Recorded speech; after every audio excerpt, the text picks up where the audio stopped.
Hello, everyone. Very happy to be with all of you today for this small and quite informal Q&A session about the climate dividends. Got a few minutes late, of course, otherwise it's not fun. But we'll kick it off right now. So I'm Laura. I'm the CEO of Climate Dividend, the initiative that we're here to talk about it today. And with me on stage, we've got Thibaut, who's our new user engagement lead that I'm sure that many of you will have the opportunity to meet in the coming weeks or months. The idea of today's session is to do a quick intro to remind some of the concept of climate dividends, and then mostly to let you ask us your direct questions. So I'm going to do the presentation in English, and then we'll have the Q&A session, depending in English or in French, depending on whether our English speaking registered are here or not today. So without further ado, we'll kick it off. Climate Dividends is a non-profit initiative co-founded by several members: ADEME, Team for the Planet, SWEEP, 2050, Moreover, and Canopé Foundation Canopé Partage, chaired by Brune Poisson, and that I'm the operational CEO. So where does that come from? Today, the idea is that more and more people and organizations are measuring and trying to reduce their own emission, which is good and important, but that's not enough. We also need climate solutions that are directly aiming at decarbonizing our usage, like renewable energy, circular economy, waste management, slow mobility, or those kind of things. But the problem is that today, those solutions aren't valued and funded enough. There's many reasons, but amongst others, one of the main reasons is that impact is mainly looked from a negative perspective. So we look at the carbon footprint of those companies and how to reduce them, but not what the positive climate contribution of an activity is. And to take a very concrete example, if you have a company that develops or installs solar panels, for example, we've got some companies that we work with like TSE, CVE, or Icarus Solar, just to give a few examples. Those companies, they are of course generating many emissions when they produce and install those solar panels. They're not made out of air. But if through the sale of solar panels, they enable their customers to switch their electricity consumption from something that was more carbon intensive, gas, coal, whatever, to solar energy, then they have a huge decarbonization impact, no matter the fact that they actually emitted. So this is what we really want to do for those kind of companies. If you only look at the carbon footprint, you're really missing the point of their impact and their main value. And so for those companies, they often struggle to value that impact.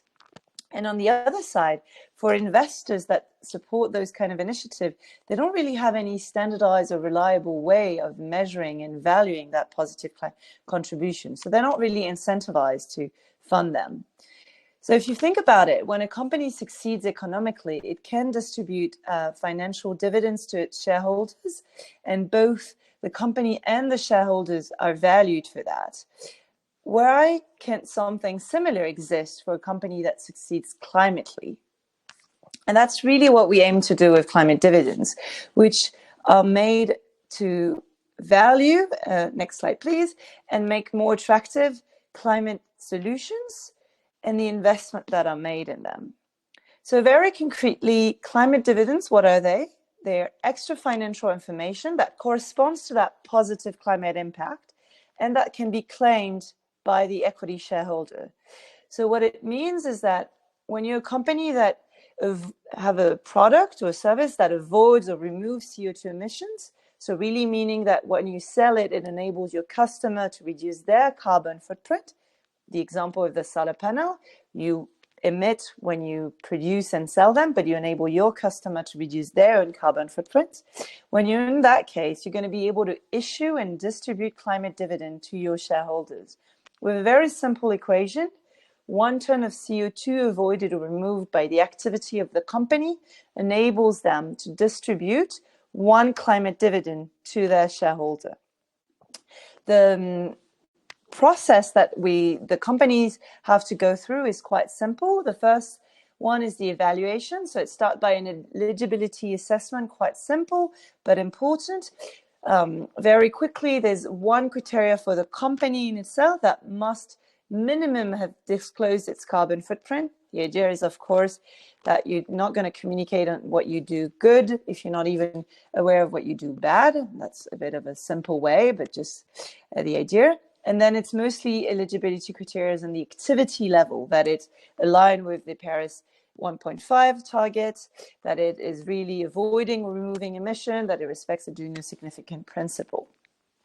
Once the activity and the company is eligible, you can go to the evaluation of the impact. So the idea is that you evaluate the avoided or removed emission, respecting the climate dividends protocol, which is a standardized and transparent methodological rules. And you submit what we've called a solution detail declaration, SDD, which presents that method, its compliance to the protocol, and the actual claim. So the numbers of tons of CO2 that you believe that you've avoided or removed. So in the example of my solar panel company in 2023, they're going to look at their 2022 activity. Once this is done, this SDD and this claim is going to be validated and verified by a third independent party, an extra financial auditor, which is not us, which is an auditor acknowledged by the initiative. Once this step is done and that it went well, of course, this will enable to convert the emissions. So 1 ton, it enables to convert it to 1 climate dividend that's going to be issued on a public registry with a unique issuance ID. And once this is done, the distribution part can happen. And so the distribution is done amongst the equity shareholders. By default, it's the pro rata of detention of capital. So what you can understand here is that the climate dividend is really the sort of a mirror of a financial dividend for climate. If you look at this graph that we see that I kind of like, is that when you're a company, very often, not always, but very often, you're going to need investors' money to start your business, have your factory, buy your stock, hire your first employees, whatever. With this money, you're going to be able to have your solution and sell it to your customer. And when it's a climate solution, this will enable you both to have revenues and to have an impact, to have avoided or removed emissions that you enabled. And this, you can claim it at the level of the solution of the company. You can say, I made that much money and I had that impact. But if you want to retarget that back to the investor, for the economic part, you had the financial dividend thing. But for the climate part, you don't really have anything that enables you to trace it back. And this is really where the climate dividend things intervene. So you can see that climate dividend, it's the same as a mere financial dividend because it's a proof of the climate value, because it's a shareholder right. But there's, of course, a difference that it's not money. It's not something that you can trade. It's not something that you can monetize. And very important also, it's not something that you can use in a compensation logic. That's not the point. So to conclude on the concept, I think that's what important to realize is that there's 2 main value added of a climate dividend. And that's what we bring in addition to what exists today in reporting and a strategy of climate. The first thing is that it brings a sort of reliable and standardized filter and indicator of that positive climate contribution. So it comes in addition to the negative assessment part and really enables to have something that we can trust, that we can compare and communicate much more safely and base decision on it. So that's useful for companies, but also for investors if they want to compare the companies between themselves or compare themselves to attract LPs or other stuff. And the second part is that it really builds the financial use case for that positive climate value. How do we move away from just looking at, oh, that's a nice impact, but what we really want is that it contributes to the financial valuation of companies. And so here the idea is that the ability of a company to generate climate dividend is one way of quantifying that climate goodwill and give a financial price so that the valuation of the company can be increased because it generates climate dividend. So overall, the ambition is really to make climate dividends one of the main indicators that is used internationally by institutions and standards to help incentivize finance towards decarbonization. So it's not a label. A company is not going to be able to be stamped climate dividend. It's a measure that's going to be used in ratios, in rules, and that's going to be able to orientate and incentivize. Since the launch of the association in late 2022, we took last year to structure the initiative, the governance, to have a first very strong basis of the protocol, and to have a first cohort of pilot phase with 13 pioneers. And this year, we have many things on the roadmap. The three things that I wanted to share very quickly with you is the first main thing is that we launched 10 days ago, a second cohort with 35 companies, and there's a few remaining spots. I'll talk about it just in a second. The idea is to go through the whole process that I described and to be able to issue and distribute climate dividends by the end of Q3. Alongside this, we also intend to keep improving the protocol of the climate dividend and have a public consultation in the second quarter.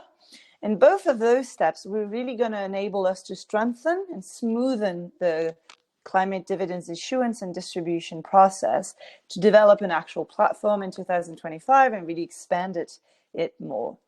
And the third thing that's quite interesting that we're going to do in this year is having a sort of working group with experts, academic and financial stakeholders in how do we build the financial use case for climate value? How do we concretely make it tangible and real that a company that has good climate dividends ratio is worth more or can be favored for investors? And of course, in parallel of this, a lot of advocacy and partnership work that will always go. So there's a lot of things on our plate, and the main thing that we wanted to be able to talk about it today is the second cohort that we're extremely happy and proud to launch with. So the 13 companies that participated in 2023 keep working with us, either renewing their claim or expanding to other activities, but we've got more than 25 others that join, startup, infrastructures, SMEs, big companies, and a lot of investors that support them. So we're very happy to have them on board and happy to collaborate. And the idea now would be to, I can share more details on any of them if that's necessary. But that's about it of what I wanted to share as a first kickoff presentation. So I imagine that was a little bit of an intense first chat. So as we said, the idea is to be quite interactive. So is there anyone, should we switch Thibaut in French, or is there anyone that doesn't speak French if that's in the room? I believe we only have French speaking participants. Okay, cool. I don't know if it's cool or not, but donc on peut éventuellement faire les questions en français. Est-ce qu'il y en a qui ont des questions, des remarques? Ça peut être vraiment de tout niveau, n'hésitez pas, c'est le moment. Feel free. Vu que c'est le but d'une Q&A session, donc...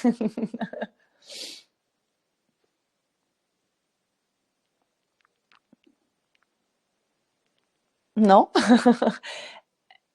Il y a des gens qui sont en train d'écrire. Donc, je pense que vous pouvez prendre la parole. Normalement, on s'est arrangé pour que vous puissiez poser les questions directement.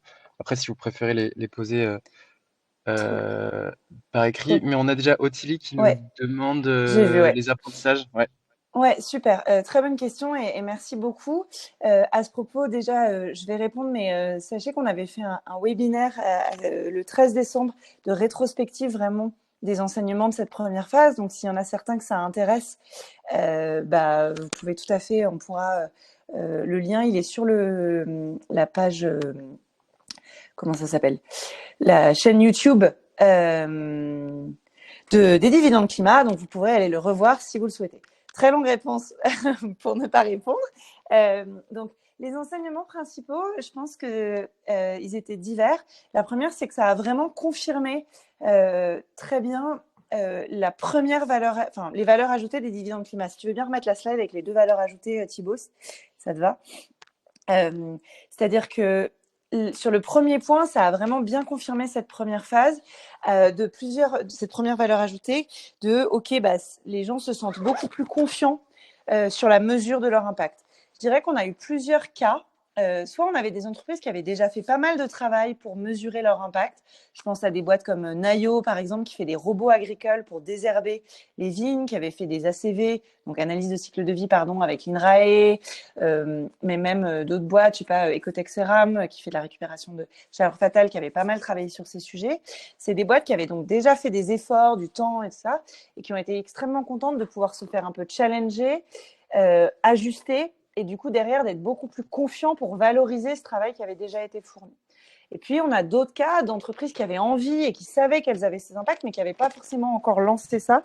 Je pense à la fois à des startups assez early stage, des Léviathan Dynamics, Coolroof, ou même des PME comme Acorus dans la rénovation dans le bâtiment, qui là ont été assez contentes de pouvoir être accompagnées dans cette démarche et de se dire, quitte à le mesurer, ben, on va le mesurer bien, ça va être valorisé, etc. Donc, il y a vraiment ça où voilà, ça a vraiment confirmé cet intérêt de standardisation, transparence de la méthode et de valorisation de cet impact positif. Et l'autre, sur la deuxième partie de la valeur ajoutée, ça a confirmé l'intérêt que les gens avaient pour cette deuxième valeur ajoutée, qui est aujourd'hui effectivement un tout petit peu moins tangible. C'est pas encore 100% vrai, mais ça va permettre de le faire et ça intéresse vraiment. Et moi, je vois vachement la différence entre la première cohorte où c'est quand même une majorité des entreprises qui sont venues vers nous. On a quelques fonds qui ont intégré leur portefeuille, leur compagnie de portefeuille, comme notamment Demeter ou Team for the Planet. Mais là, on a de plus en plus sur cette deuxième cohorte, je dirais que plus de la moitié des boîtes, elles viennent parce que c'est leurs fonds qui les ont sollicités, parce qu'elles étaient intéressées, parce qu'ils sont intéressés par ce deuxième aspect. Donc, c'est un peu ça les principaux enseignements, au-delà du fait que ça nous a permis aussi de voir un peu, de commencer à fédérer des gens qui pouvaient aider les boîtes dans la mesure et dans le remplissage du SDD, des auditeurs, etc. Voilà, c'est un peu une longue réponse, mais j'espère que ça répond, Odile, à la question. Si vous souhaitiez des compléments, n'hésitez pas à prendre la parole et intervenir. Sinon, je prends quelques questions. Je vois qu'il y a des questions sur le nombre de places et les candidatures pour la prochaine cohorte. Je vais peut-être prendre ça, c'est assez facile comme question.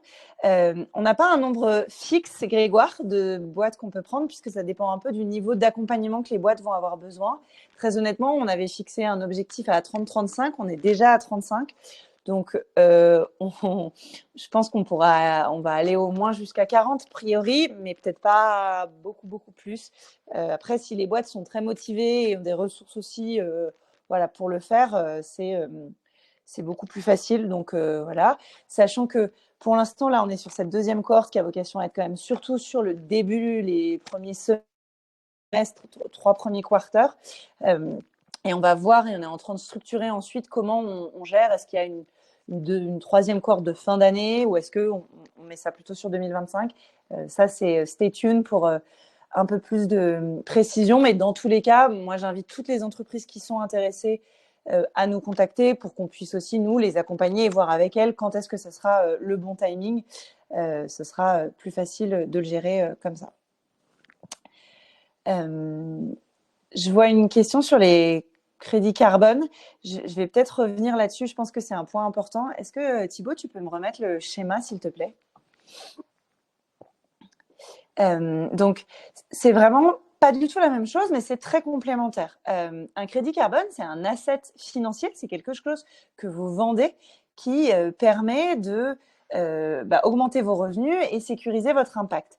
Un dividende climat, c'est pas un actif financier, c'est une information extra-financière qui est distribuée à des actionnaires en capital de votre entreprise pour prouver la contribution climatique positive que vous avez eue. Mais en fait, c'est très complémentaire. Si vous regardez mon schéma,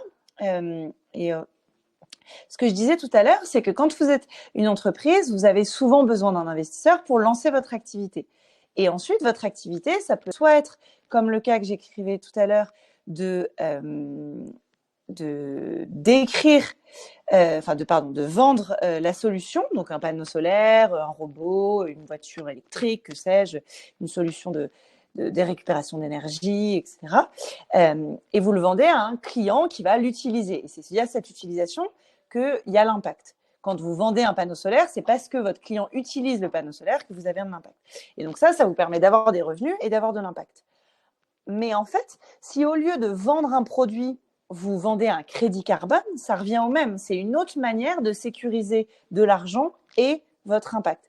Et c'est complémentaire. Vous pouvez d'ailleurs faire les deux selon les cas. Et ça vous permet, quelle que soit la manière de vendre un produit ou de vendre des crédits carbone, de dire à l'échelle de l'entreprise, j'ai fait tant d'argent et j'ai fait tant d'impact. Mais le problème que nous on adresse, c'est comment on trace this back. Pardon pour les anglicismes, mon cerveau a un peu de mal à switcher, mais comment on relie ça à l'investissement. Et donc, que ça soit des crédits carbone ou de la vente classique, le dividende climat, il vient vraiment là sur le lien avec l'investisseur. Donc, c'est totalement complémentaire. Et il y a une autre distinction qui est importante d'avoir en tête, c'est que les crédits carbone, en tout cas dans la majorité des cas, pour pouvoir en générer, il faut pouvoir prouver ce qu'on appelle son additionnalité financière, ce qui veut dire, en très rapide, hein, mais que globalement, vous avez besoin de ça pour réussir à que votre activité soit viable. Si je schématise énormément, et pardon notamment à Grégoire qui est là, mais il faut galérer un peu financièrement sur cette activité. Alors qu'un dividende climat, c'est une mesure d'une création de valeur économique. Il n'y a pas besoin de galérer financièrement, entre guillemets, pour pouvoir créer de la valeur économique. Maintenant, aujourd'hui, beaucoup de gens dans les énergies renouvelables, ils n'ont pas forcément de problème de modèle économique. Pour autant, on a quand même envie d'encourager ce qu'ils font. Donc, le scope, l'étendue d'activités qui peuvent être couvertes ou d'entreprises par les dividendes climat est beaucoup plus large. Mais il y a un overlap. Mais quand il y a un overlap, il n'y a pas de problème. Et d'ailleurs, dans la première cohorte, on a un certain nombre d'entreprises qui avaient généré des crédits carbone, que ce soit avec Reverse ou avec Puro, et qui ont aussi fait des dividendes climat et pour lesquels c'est très complémentaire. Je réessaie de revoir dans les questions. Qu'est-ce que... Peut-être Laura, il y a une question sur est-ce qu'il existe des initiatives similaires à l'international et sur peut-être aussi le fait qu'on ne soit pas aujourd'hui forcément 100% centré sur la France? Oui, tout à fait, carrément. Donc aujourd'hui, on est effectivement, nous, on n'a pas vocation à être que franco-français. Dans la première cohorte, il n'y avait pas que des boîtes françaises. Dans la deuxième, c'est pareil. Dans notre comité technique, dans tous les interlocuteurs, voilà, c'est une démarche qui a vocation à être internationale. Aujourd'hui, à notre connaissance, et donc je ne peux pas prétendre de tout savoir évidemment, mais il n'y a personne qui vraiment se positionne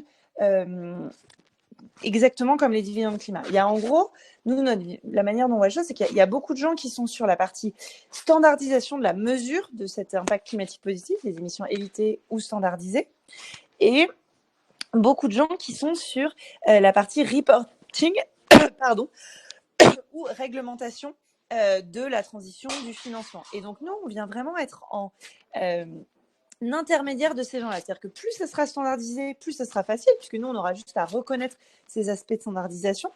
Et ensuite, nous, on vient s'insérer dans des réglementations. L'idée, c'est que demain, des trucs comme la CSRD, la SFDR puissent dire qu'un des critères, par exemple, dans le côté durabilité dans l'investissement, ça soit un certain seuil de euros investis vs dividendes climat, par exemple.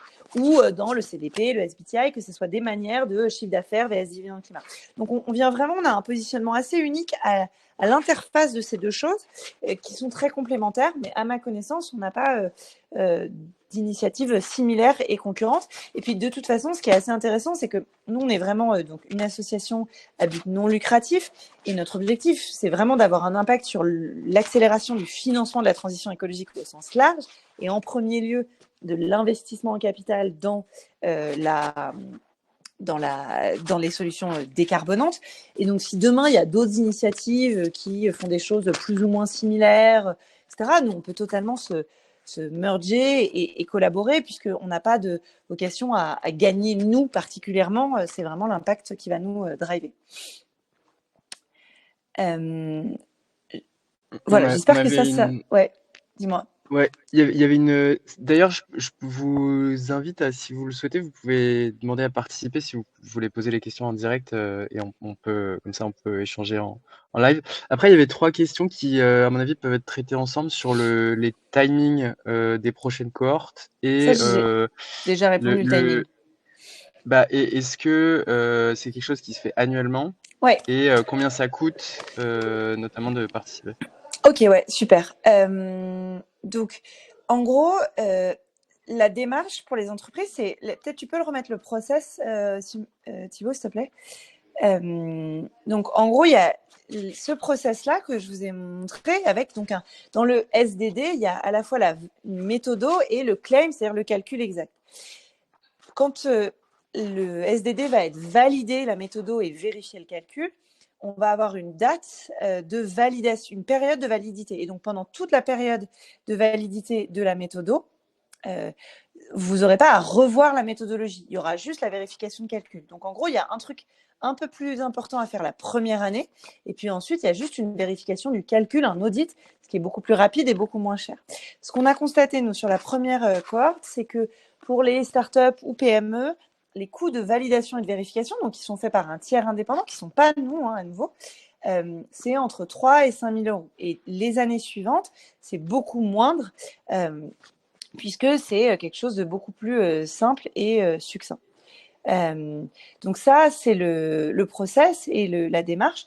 C'est des coûts qui auront, j'espère, tendance à aller vers le bas, plus ça deviendra standardisé et facile, évidemment.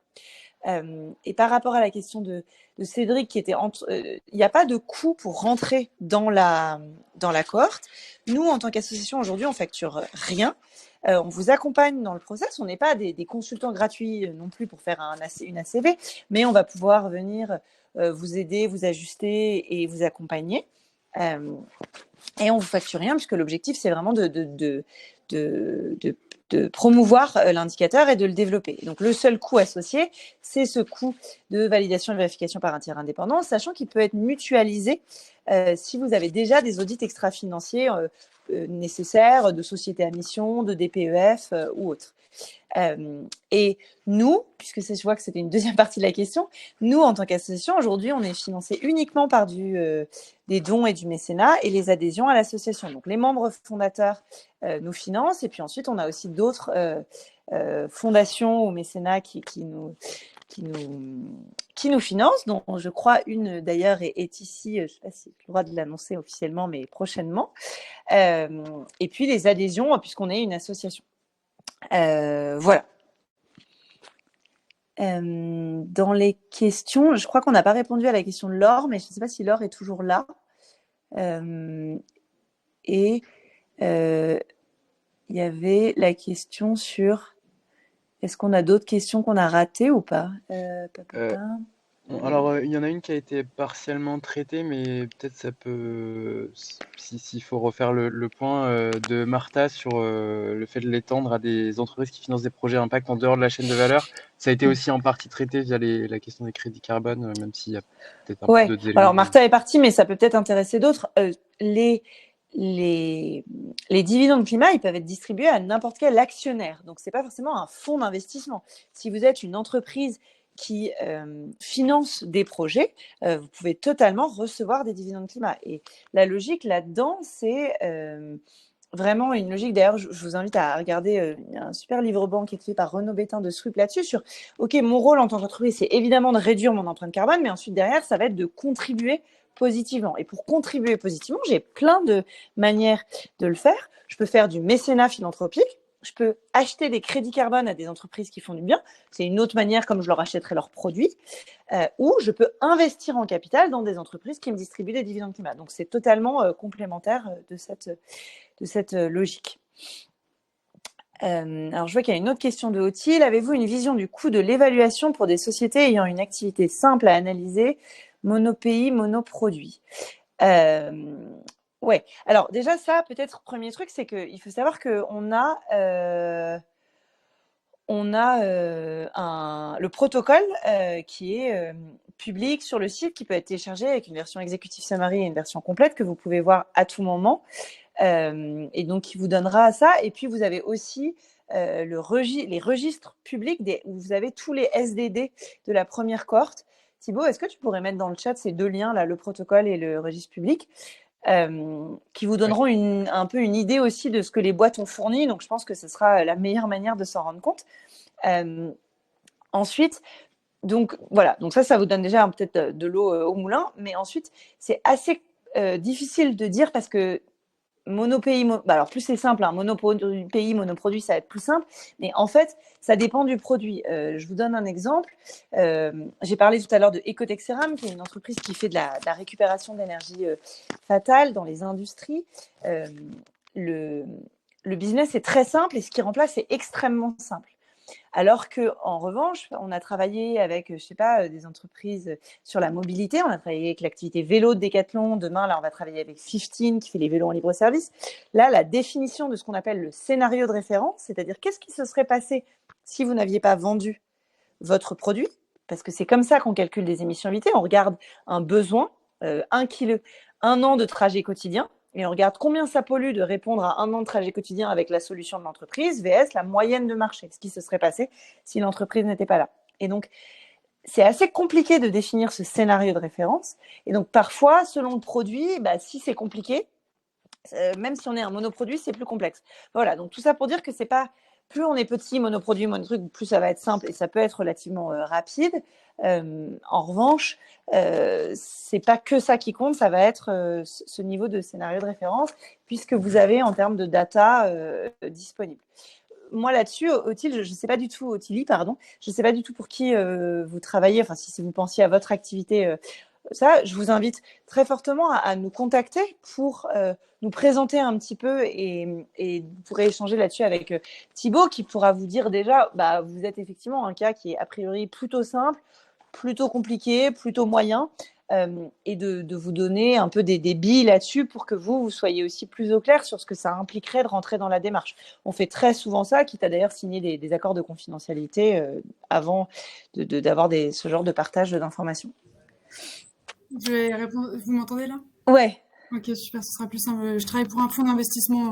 On investit dans des entreprises en gros, donc des PME européennes. Et aujourd'hui, on travaille sur les émissions évitées de nos sociétés.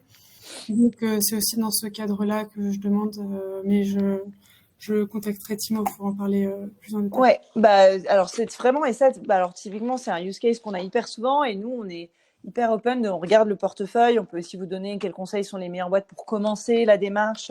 Donc, n'hésitez pas là-dessus. Grand plaisir pour préciser tout ça et vous donner un maximum de billes. Super, merci beaucoup. Avec plaisir. Virginie, je suis pas convaincue de savoir de quel livre blanc on parle dans la question. Je mets également le lien vers le livre blanc de Sweep sur la contribution, si c'était là-dessus.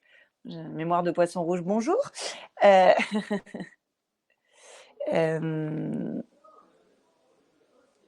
Est-ce que je regarde démarche annuelle, on a répondu, crédit carbone, candidature, etc. Je pense qu'on est bon sur les questions. Est-ce qu'il y avait des dernières questions pour les personnes qui sont encore présentes, ou est-ce qu'on est bon pour tout le monde?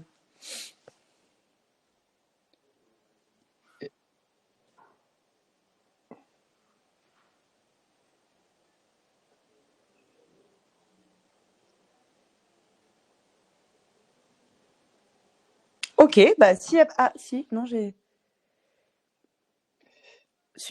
n'y a pas plus de questions, c'est top. Merci beaucoup à tous pour vos questions. J'espère que c'était utile. N'hésitez pas du coup à nous écrire, à relayer l'initiative. Plus on sera nombreux à porter la bonne parole, plus on pourra s'améliorer et on pourra avoir un impact. Bien sûr, pardon, Emmanuel. Alors, les organismes, ça, il faut que ce soit des organisations qui soient accrédité COFRAC en tant qu'auditeur et qui a une expertise climat. Donc aujourd'hui, on a eu un duo iCare qui a PMG, Baker Tilly, Goodwill Management Baker Tilly, Verifavia, Socotec, Mazar. On peut en avoir des nouveaux. Là, je crois qu'on va avoir EY qui va rentrer, etc. Nous, il faut juste qu'on les acknowledge. Mais si vous en avez déjà avec qui vous travaillez, c'est tout à fait possible de les onboarder s'ils remplissent les critères. Donc, pareil, s'il y a des questions ou des doutes là-dessus, n'hésitez pas à nous envoyer et on sera ravis d'échanger et de préciser ça.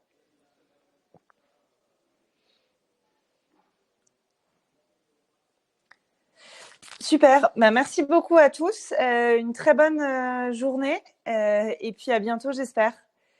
Bon appétit.